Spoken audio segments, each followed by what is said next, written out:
Hello everyone, welcome back to my channel. ఈరోజు evening snacks లాగా అయితే పిల్లలకి చల్ల పునుగులు చేసి ఇచ్చిన.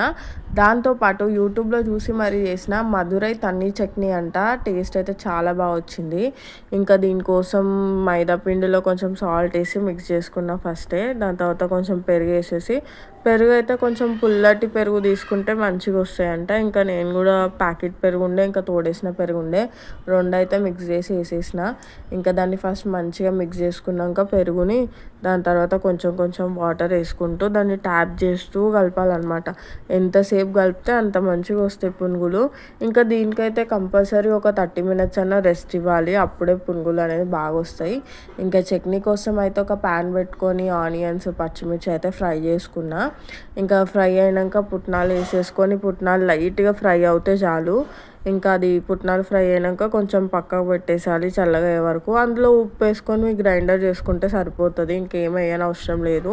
ఇంకా నేను ఆయిల్లో ఫ్రై చేసిన కాబట్టి దాన్ని మళ్ళీ పోపు కూడా వేయలేదు. ఇంకా ఆయిల్ వేసేసుకొని వేడవుతుంది కదా ఆయిల్, ఇంకా నేను ఈ పిండి తీసేసి మంచిగా నానిపోయింది పిండి అప్పటికే.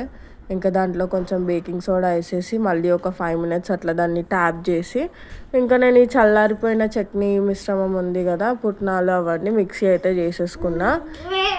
ఇది మధురై తన్నీ చట్నీ కదా, ఇంకా వాటర్గానే చేసిన చట్నీ. మళ్ళీ మిక్సీలో వాటర్ వేసుకొని వాటర్ అయితే వేసేసిన. చెప్పిన కదా ఇంకా అదే ఆయిల్లో ఫ్రై చేసిన అని, పోపు అయితే వేయలేదు. అయినా బాగుండే చట్నీ. మీరు కూడా ఒకసారి ట్రై చేయండి ఈ చట్నీని అయితే. ఇంకా ఆయిల్ అయితే హీట్ ఎక్కింది. ఇంకా కొంచెం కొంచెం పునుగులు అయితే చిన్న చిన్నగా వేసిన. స్టార్టింగ్లో కొంచెం పెద్దగా వేసిన కానీ మరీ పెద్దగా అవి. ఇంకా కొంచెం చిన్న చిన్నగా అయితే పునుగుల్లాగా వేసేసుకున్నా. అవి మంచిగా కలుపుతా ఫ్రై చేయాలి, లేకపోతే ఒక్క సైడే ఫ్రై అవుతుంది. అది చూసినారా ఎట్లా టర్న్ అయిపోయిందో? పిండి మంచిగా నానితే అట్లా టర్న్ అయిపోతాయి పునుగులు ఆటోమేటిక్, అదే ఆయిల్లో వేయంగానే. ఇంకా కలుపుతా వీటిని మంచిగా ఫ్రై చేసుకోవాలి గోల్డెన్ కలర్ వచ్చే వరకు. ఇంకా పునుగులు అయితే చాలా రోజులైంది తినక. బయట తింటుంటే అయితే మనకు ఆలోచన వస్తుంది కదా, లాస్ట్ ప్లేట్ తింటున్నాం అనగానే ఎన్ని తిన్నా, ఇప్పుడు ఎంత అమౌంట్ ఇవ్వాలా అని అనుకుంటాం, ఆలోచిస్తాం.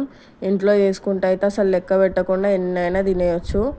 ఇంకా పిల్లలు కూడా తినేసిండ్రు మా పిల్లలు, వేడి వేడిగా ఉండే పునుగులు అయితే. ఇంకా ఎప్పుడు మనమే తింటే ఎట్లా, మన పక్కన వాళ్ళకి కూడా ఇవ్వాలి కదా, పొద్దున్న లేస్తే మొక్కలు చూసుకునేటోళ్ళం. ఇంకా మా పక్కింటి వాళ్ళకు కూడా పునుగులు అయితే ఇచ్చిన.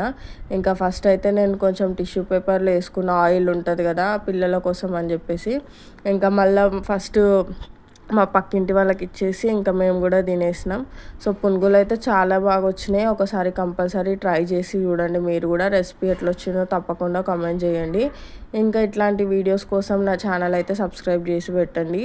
So please, thank you for watching my videos. Please support me like this only.